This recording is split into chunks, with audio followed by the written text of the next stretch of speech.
نماز بی ولایت.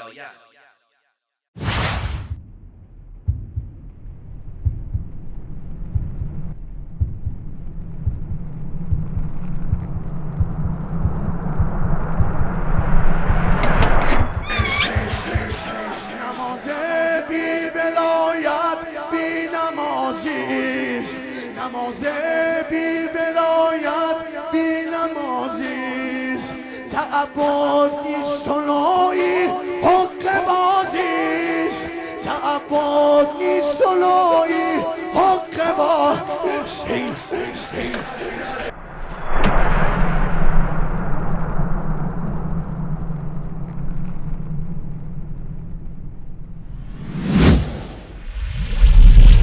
بینندگان عزیز، آنچه که مشاهده نمودید غلو این مداح افراطی است که نماز حدود 1.5 میلیارد مسلمان جهان را باطل و حقه بازی می داند، تنها به دلیل قبول نداشتن ولایت خیالی.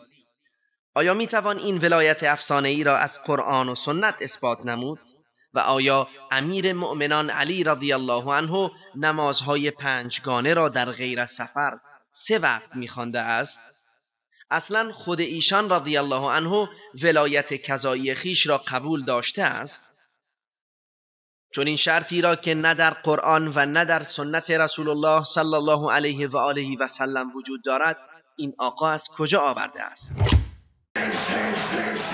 نماز بی ولایت بی نمازیست، نماز بی ولایت بی نمازیست، تعبد نیست و نوعی حق بازیست، تعبد نیست و نوعی حق بازیست.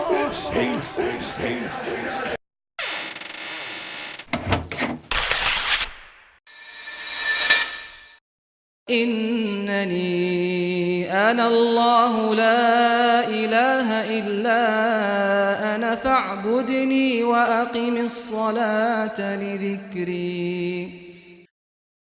همانا من الله یگانه هستم که هیچ معبود برحقی جز من وجود ندارد، پس تنها مرا عبادت و پرستش کن و نماز را برای یاد من برپا دار. و می‌فرماید قد أفلح المؤمنون الذين هم في صلاتهم خاشعون والذين هم عن اللغو معرضون والذين هم للزكاة فاعلون والذين هم لفروجهم حافظون إلا على أزواجهم أو ما ملكت أيمانهم فإنهم غير ملومين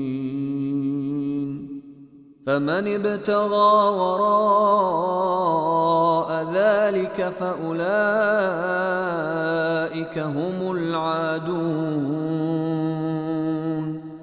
والذين هم لأماناتهم وعهدهم راعون